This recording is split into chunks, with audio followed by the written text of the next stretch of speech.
It's 1941, and the world's cities have gone dark. The wail of air raid sirens slices through the night as entire neighborhoods vanish into silence. Not a single glimmer escapes. No light through a window, no cigarette spark on the street. To survive, you had to master the art of vanishing.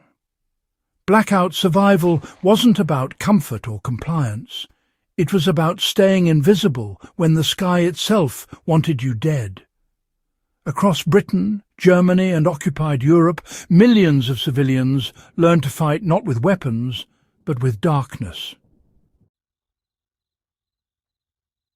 When the first blackout orders came down in 1939, no one truly understood how to live without light. It started as confusion, fumbling with curtains, tripping over furniture, and drawing complaints from wardens yelling, "Put that light out," through the streets. But within weeks, the blackout became ritual. Every sunset signalled a new kind of battle, not against hunger or invasion, but against visibility itself. To survive, you didn't just obey the rules. You adapted, invented, and engineered invisibility with whatever materials you had. Authorities distributed official blackout cloth, a thick tar-coated fabric designed to seal windows tight. But there was never enough to go around. Civilians improvised. They nailed up boards, hung blankets, or painted their windows with a mixture of soot and glue.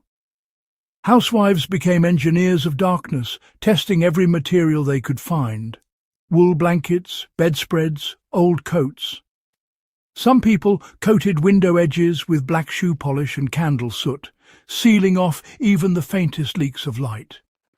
The goal was simple. If light couldn't escape, danger couldn't find you. These makeshift defences turned ordinary homes into invisible fortresses. Families built airlock entrances, double-curtained doorways that prevented a flash of light when someone stepped outside. Some neighbourhoods synchronised their nightly routines, dimming lamps in unison like a silent orchestra. And though these methods were born of necessity, their principles endure. Modern survivalists still use the same ideas. Blackout curtains lined with aluminum foil, tarps clipped with magnets, directional lighting for stealth. Whether avoiding attention during a power outage or staying unseen in the wilderness, the core rule remains timeless. Control your light, control your safety. Entire cities became coordinated networks of controlled darkness. Streetlights were turned off or shielded with hoods that directed beams downward through narrow slits. Car headlights were masked, sometimes with tin cans or cardboard covers, leaving only a narrow line of light to guide drivers through the gloom.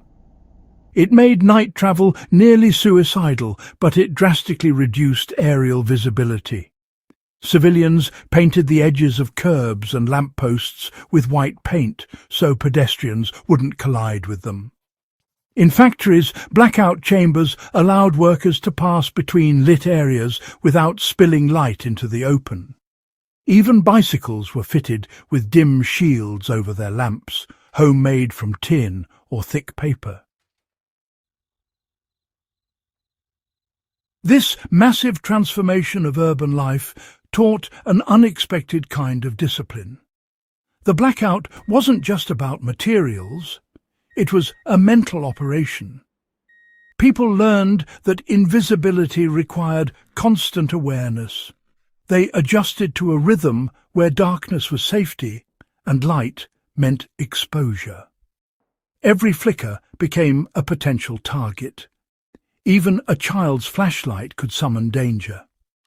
The blackout turned civilians into silent soldiers, each household a post in a vast defensive network.